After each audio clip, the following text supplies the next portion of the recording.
Hey everyone! Today we are talking about section 2.3, solving equations and inequalities. Most of what we're going to do today is review. So a lot of this video is going to be where you're pausing and doing the examples on your own, then coming back and checking. So if the same number is added to both sides of an equation, the resulting equation is equivalent. So this is how we solve equations with subtraction. We add the same number to both sides. If the same number is subtracted from each side of the equation, the resulting equation is also equivalent because that's when we add or subtract to both sides, it's equal. So example 1, m minus 32 equals 18. How we're going to solve that is the opposite of subtracting. 32 is adding 32. So we get m equals 50. And then example 2, it's plus 22, so we subtract 22, and we get p equals negative 34. Solving an inequality is very much the same. The opposite of minus 8 is we add 8, and we get x is less than or equal to 2. Now, when we're solving an inequality, it's important to know how to answer it in set builder notation. So set builder notation is you do the curly bracket, x, then this bar, which means such that, then the inequality. X is less than or equal to 2, close parentheses. You graph it. Remember, when it's equal to, it's a solid circle, so that's less than or equal to, greater than or equal to. Empty circle is less than or greater than. So we're going to do a solid circle on 2, and an arrow to the left because we want all numbers less than 2, because that's what x equals. Then we can also write this as we wrote our interval notation. So less than, so this goes to negative infinity, up to 2, and 2 is included, so it's boxed off. So I want you to pause and try examples 1 through 12, and then come back and check. So here are the examples 1 through 12. Please check them over, especially noting the first step of my check is I rewrite the original problem. If you have any questions on any of these, please bring them to class. And if you need more time, pause the video. And then here are the answers, just 7 through 12. And now we're going to go on to the next key idea. This is when solving an inequality, you flip the direction of the inequality when multiplying or dividing both sides by a negative number. So I'm going to solve the first two with you, and then you are going to solve the second two on your own. So 13 says negative 13h is less than or equal to 52.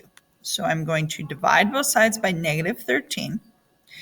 And because I'm dividing both sides by negative, I flip the less than to greater than or equal to negative 4. And then it wants me to write it in set builder notation. So that's h such that h is greater than or equal to negative 4. They want me to graph it on a number line. So negative 4 goes in the middle. Negative 3, negative 2 are to the right. Negative 5, negative 6 is to the left. It's a solid circle because it's equal to and to the right.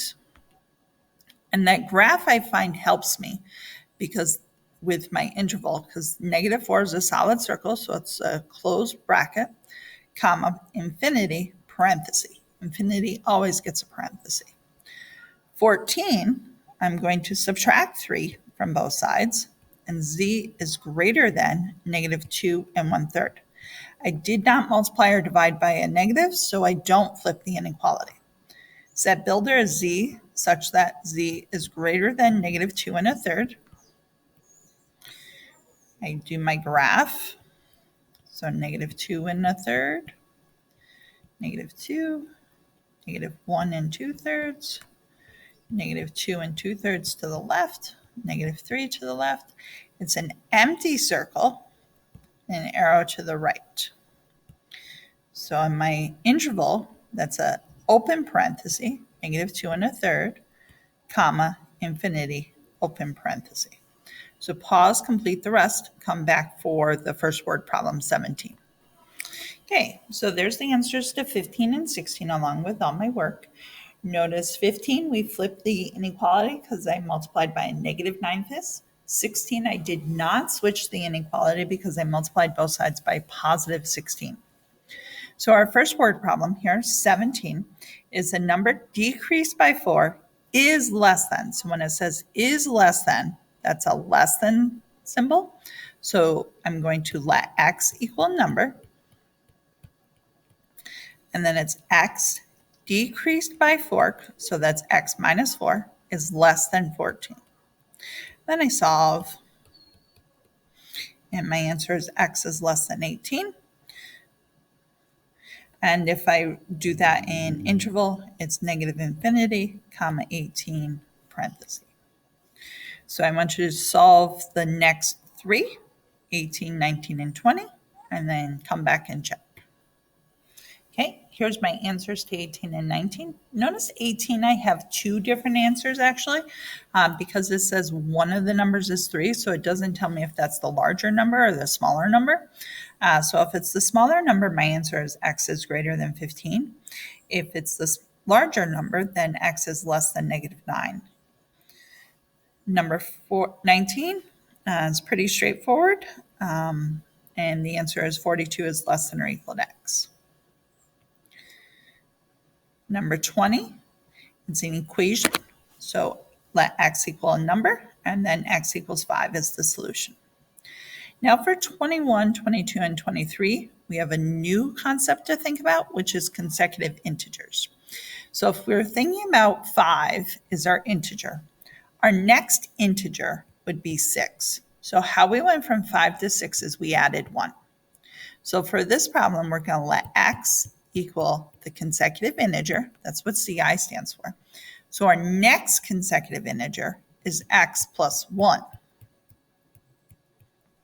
Because to go up in integers, we always add 1. So it's two consecutive integers whose sum is 35. So that means x plus 1 equals 35. We then solve that. So it's 2x plus 1 equals 35. Subtract 1. 2x equals 34. X equals 17. So the integers are